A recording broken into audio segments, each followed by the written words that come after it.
Hey, what's up YouTube? So I was working on a drum and bass track the other night, and I kind of fell into like a drum step kind of feel for this one, and I actually have this Formant synth that is like a variation of your standard like yoi, kind of synth, but it's pretty deep, and it sounds a little bit wetter the way I did it. And I think it sounds pretty good, so we'll demo the sound here, just a quick little loop, and you can hear what it sounds like and what we're going to be making. So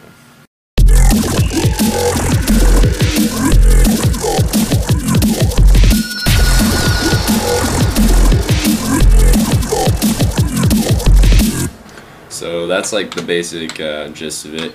Obviously there's some automation on here, which I'll get to in a second, but if we just solo that out again and listen to it by itself, it actually doesn't sound quite as good without the drums. My automation's not perfect. I'll go back in and fix that later, but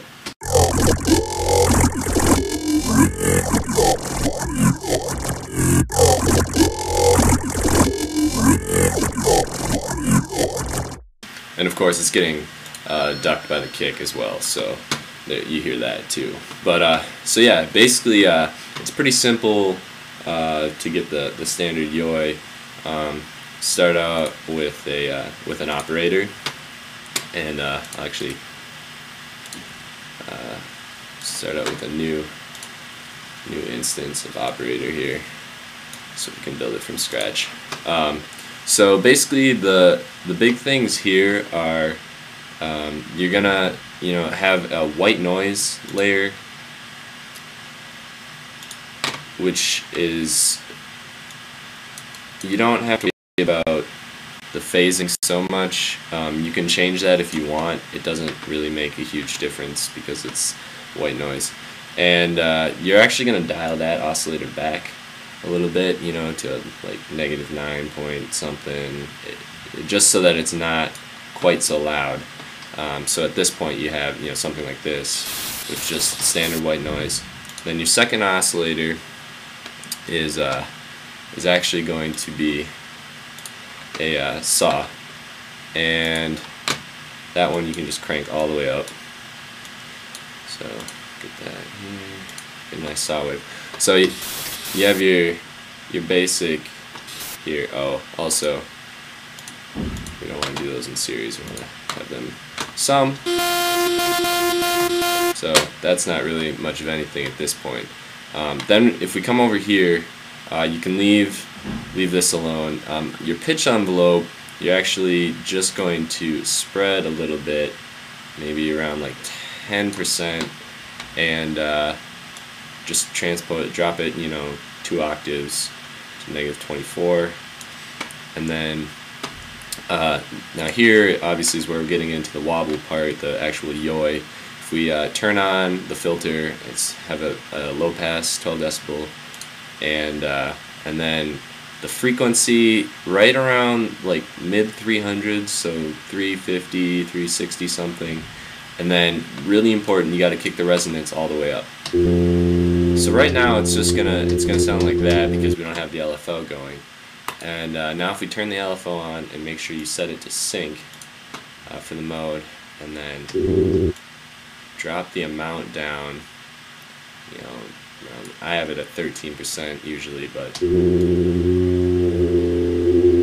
so you're not getting too much of a vowel sound at this point. It's really low because you're cutting it off with the filter. But now if we get into the effects portion of it, we throw on your redux, pretty standard, and the downsampling. Now this is where it can be kind of touchy depending on what your other settings are at, but I always have mine at 34 on hard, and now you can really hear that yoi, and it's actually much cleaner than a lot of other yoi basses I've heard with operator that get really fuzzy at the high end, once you put the bit crushing on here with the redux. And obviously then if you map your rate to a MIDI controller, and you can play around with that.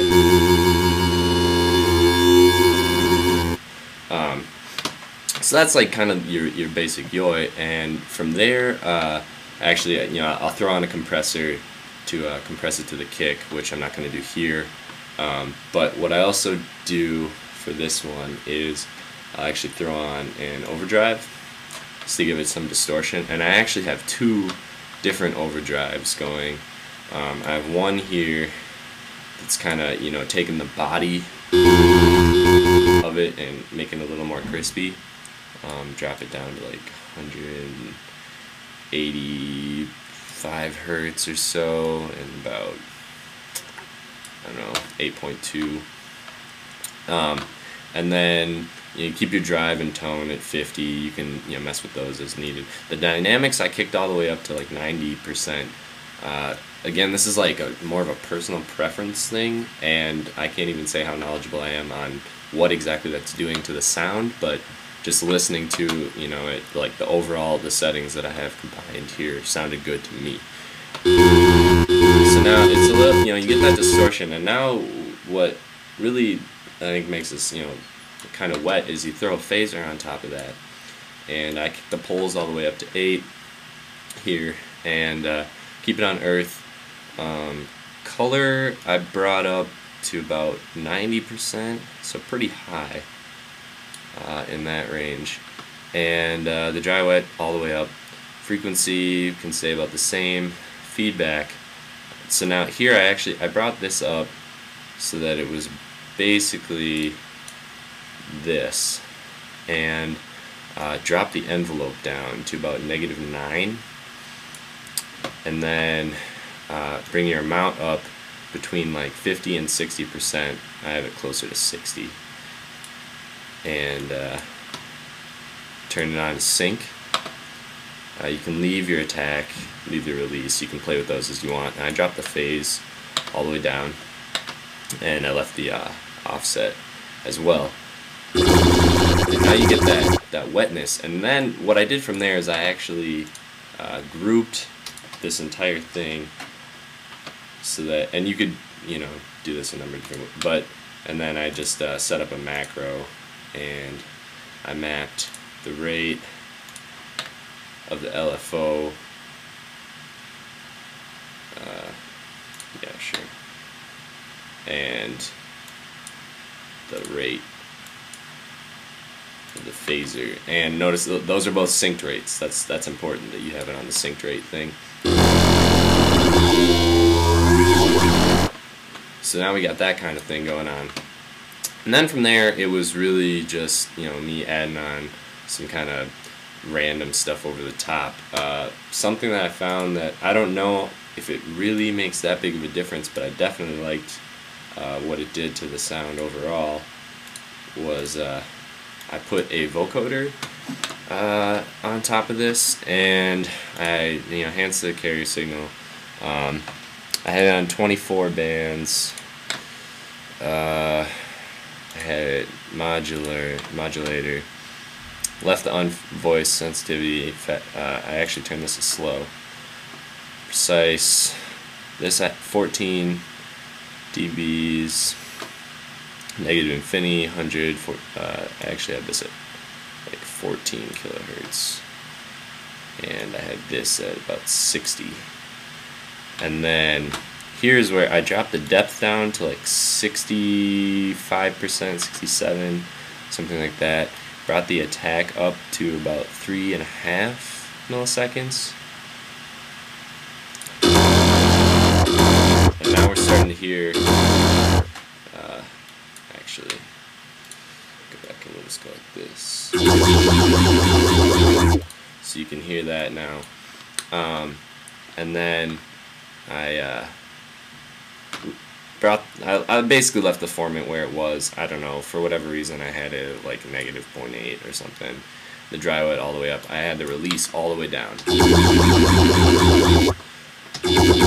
And then from there, I actually, all these things are kind of minimal now. It's just all personal preference. Threw a filter on, and I actually dropped the envelope down to like -26-ish. I left the attack where it was, I left the release where it was. What else did I do here? Oh yeah, I had this about 26 hertz. That's not a huge deal. I mean, you basically want it so that it's not really cutting off, you know, any of the sound, or as little as possible, any of the, you know, lower frequencies, and then so it's a high pass, and then brought the amount up to about 16.7-ish. I had synced rate, left it on a sine wave, and I set it to 1/4 for my purposes, the way I liked it. Brought the phase all the way down again, and it's kind of a I don't know if you can really tell, but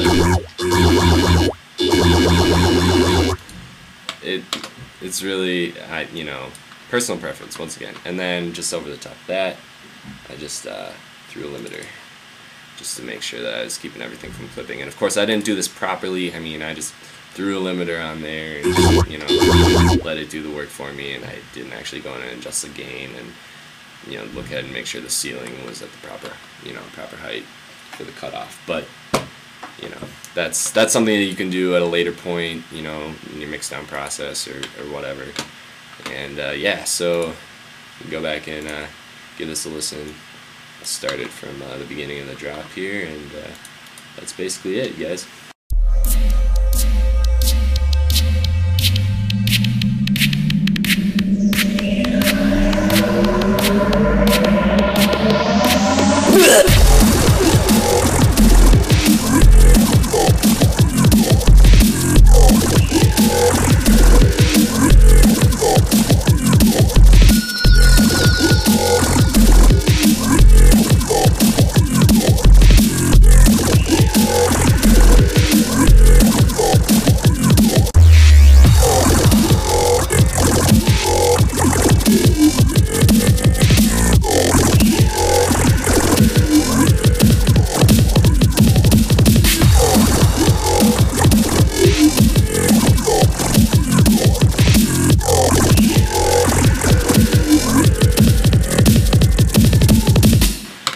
Something else I forgot to mention before I go quick is just my note. I actually just have one note playing, and of course, like I said, it's compressed to the kick, so you know it's side chain compression to the kick. And here on clip envelopes, and you could do this, you know, just in the automation track here instead, but I did it on the clip because I was using basically the same clip over and over. I automated that macro that had the synced rate of the LFO and the rate of the phaser, or the synced rate of the phaser on there, and so I just automated that to, you know, give more of a different kind of, you know, vocal formant quality to it over time, rather than just having, you know, one continuous kind of sound. Yes, I know that was a great representation of a standard dubstep, you know, growly bass.